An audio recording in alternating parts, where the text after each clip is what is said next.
Hello students, आप सब कैसे हो? आई होप आप सब बढ़िया होंगे। तो आज हम शुरू करने वाले हैं हमारे day two of DSA. DSA का हम डे टू में क्या करने वाले हैं, हम पढ़ने वाले हैं टाइम कॉम्प्लेक्सिबिलिटी और स्पेस कॉम्प्लेक्सिबिलिटी। इसके अंदर हम क्या जानेंगे कि ये टाइम और स्पेस कॉम्प्लेक्सिबिलिटी क्या है और ये हमारे डीएस में क्यों जरूरी है। तो इसके लिए हमने एक पीडीएफ बनाई है, ये टाइम एंड स्पेस कॉम्प्लेक्सिबिलिटी। तो इसको आप पढ़ सकते हो।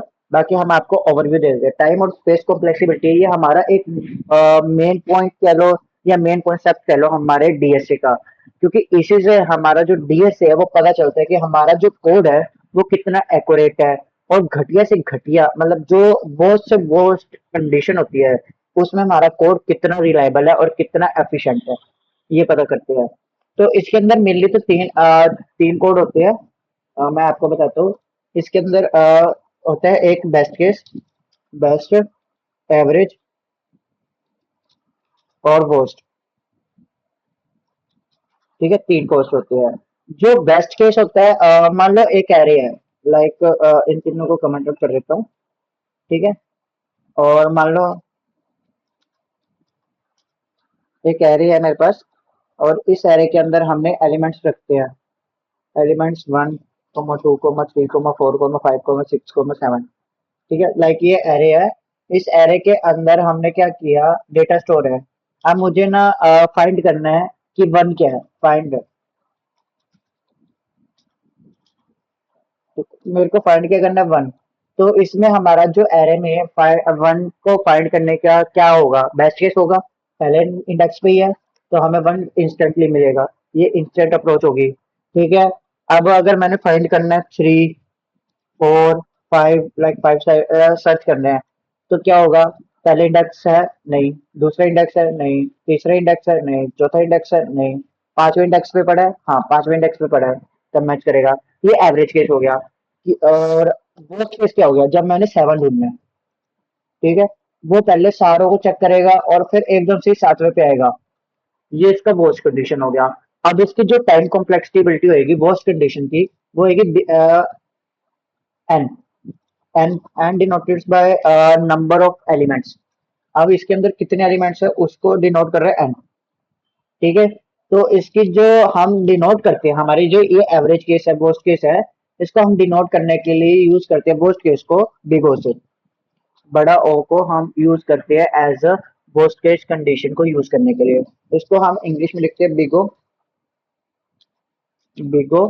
ठीक है। और एक्चुअल में जो अगर इसका सिंबल है तो बिग ओ लिख के फिर ब्रैकेट्स के अंदर हम उसकी नोटेशन लिखते हैं कि big of N, big of one, big of log N. ये इसकी कंडीशंस होती है हर एक बेस पे। अब हम इसको फाइंड कैसे कर सकते हैं, लाइक हम आपको ये तो समझ में आ ही गया होगा सिलेबस के हिसाब से कि हमारी टाइम कॉम्प्लेक्सिबिलिटी क्या होती है और स्पेस कॉम्प्लेक्सिबिलिटी क्या होती है। टाइम कॉम्प्लेक्सिबिलिटी है कि वो कितने टाइम में ढूंढेगा, वो कितनी बार रन होगा कोई कोड और वो कितने मतलब अभी यहाँ पर तुम्हारे पास छोटे से एग्जांपल है। अब मान लो 10 10 लाख यूजर है। 10 लाख यूजर में बिल्कुल लास्ट वाला चाहिए तो उसको ढूंढने के लिए 10 लाख बारी वो यूज होएगा, सर्च करेगा। 10 लाख यूजर को देखने के बाद वो ढूंढ पाएगा। तो ये बड़े अमाउंट में काफी ज्यादा हो जाता है, तो उसके लिए हम टाइम कॉम्प्लेक्सिबिलिटी मापते हैं हर एक फंक्शन की कि वो हमारे बोर्ड से वो वर्स्ट कंडीशन में किस तरह से वर्क करेगा और कितना एफिशिएंट है और क्या हम उसको और ऑप्टिमाइज कर सकते हैं।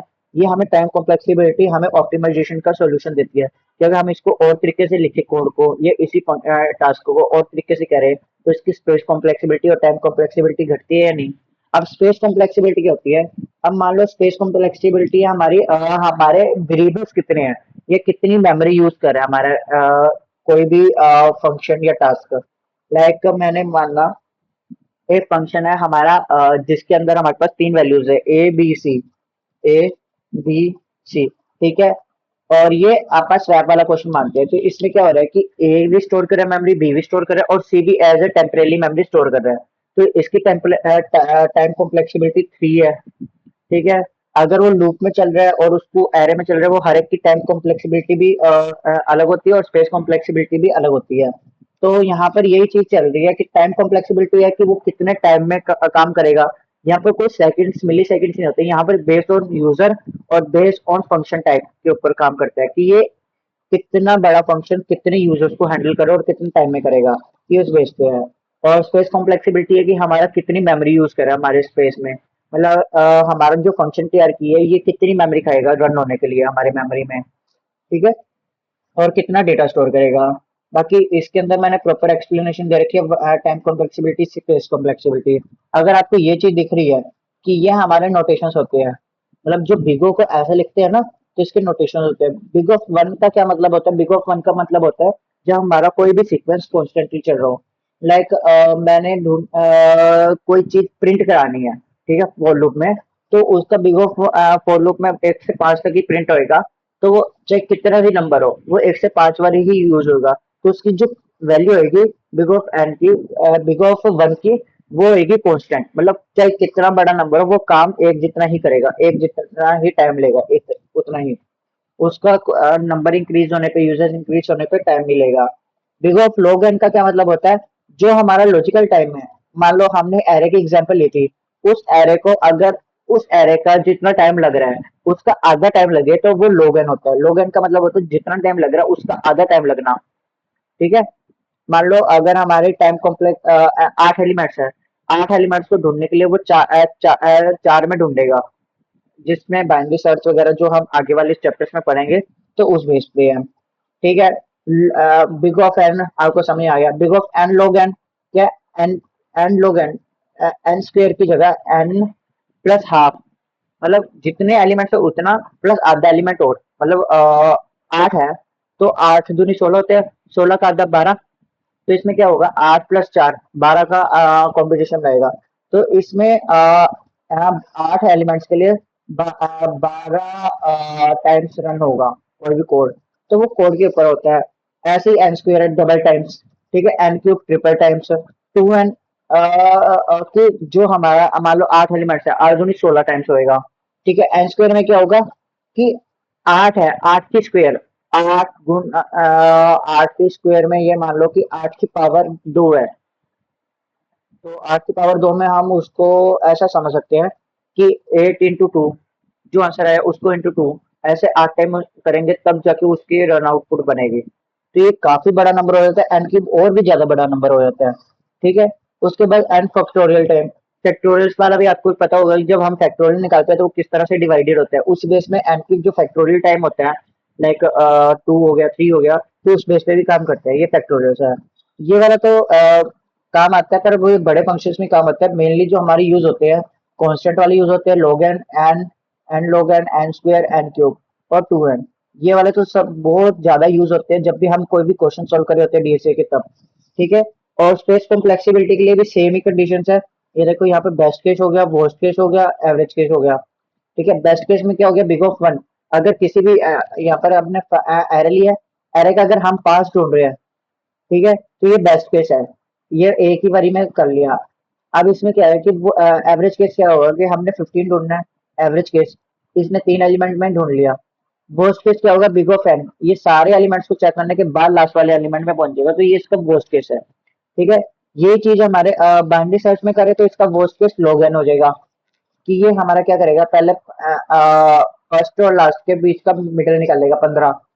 अब हमारा अगर 15 नहीं है तो वो चेक करेगा कि जो हमारा जो वैल्यू है 15 से बड़ी है या छोटी है। अगर वो 15 से बड़ी है तो वो 15 और 25 के बीच में से देखेगा, तो उसने 3 स्टेप में ही वो 20 ढूंढ लिया। नहीं तो अगर वैसे आता तो उसको 4 स्टेप लगते हैं। तो ये भी एक तरीके का है। वो तो जब इसके नंबर इंक्रीज होते हैं ना, तो ये जो डिवीजन मेथड है, two base half division method, ये बहुत ज्यादा यूज का बहुत अच्छा मेथड है, जिसमें लोग है ना यूज होता है हमारा, ठीक है। और उसके बाद फ्लो चार्ट टेबल वगैरह मैंने सारा प्रोवाइड कर रखा है, आप पीडीएफ में पढ़ सकते हो। इस वीडियो को ज्यादा लॉन्ग ना करते हुए आपको बस ये समझा रहा था कि जो टाइम कॉम्प्लेक्सिबिलिटी में big of N, big of log N, big of one का क्या मतलब है, बेस्ट एवरेज वर्स्ट केस क्या होता है, ठीक है। जो कॉम्प्लेक्स आइडेंटिटी है, मतलब किसी भी कोड की, लाइक मैंने मान लिया हमें ये पता ना करना है कि उसकी जो कॉम्प्लेक्सिबिलिटी है वो कितनी होगी।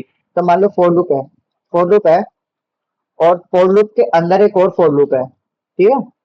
तो इसकी जो कॉम्प्लेक्सिटी होगी एन स्क्वायर होगी, कि ये फॉर तो जितनी टाइम चलेगा ना उसके अंदर वाला भी फॉर उतनी ही टाइम चलना है, ठीक है। ये होगी एन स्क्वायर की, हाँ? पर ये एन स्क्वायर तभी होगी जब ना इन दोनों का जो वैल्यू है एन की वो सेम हो। अगर बाई चांस एक की एन है और इसकी एम है, तो उसकी जो बिग ऑफ होएगी एन प्लस एन होगी, नहीं एन इंटू एम होगी, सॉरी एन इंटू एम होगी। और अगर ये नहीं हो रही तो इसमें कि अगर मान लो फॉर लूप दो इक्वल चल रहे हैं लाइक डेट, मान के चलो पहले ये फॉर लूप चला फिर ये वो चला, ठीक है, तो इसमें क्या होगा, प्लस होगा, इसमें प्लस होगा एन प्लस एम। अगर ये एन है ये एम है, एन प्लस एम, अगर दोनों है एन ही तो टू एन हो जाएगा, ठीक है, इस तरह से चलता है ये हमारा। मेनली जो फोर लूप्स लूप्स के बेस पे हमारा जो नंबर नंबर है वो डिपेंड करते हैं कि कैसे काम कर रहे हैं, कितने डे पे, उसके बाद कंडीशंस पे काम करेगा हमारा वर्स्ट केस है। जब आने वाली हम लेक्चर्स में प्रैक्टिस करेंगे, आपको मेनली इस लेक्चर में हम ये समझाने वाले थे कि जो हमारा टाइम कॉम्प्लेक्सिबिलिटी और स्पेस कॉम्प्लेक्सिबिलिटी एक्चुअल में है क्या और इसको मेजर कैसे करते हैं। जो हम इसको करने वाले आगे वाले लेक्चर्स में वो हम पता करेंगे, तो उसके लिए आप बने रहिए। और हमारा जो थर्ड लेक्चर होगा वो होगा वेरिएबल्स एंड प्रॉब्लम ब्रेकिंग के अंदर, जो कि सबसे मेन फुट है, और इसमें हम प्रॉब्लम्स की टाइम कॉम्प्लेक्सिबिलिटी वगैरह निकालेंगे और सीखेंगे कैसे काम करती है जो हमारी टाइम कॉम्प्लेक्सिबिलिटी है, स्पेस कॉम्प्लेक्सिबिलिटी है। Thank you guys.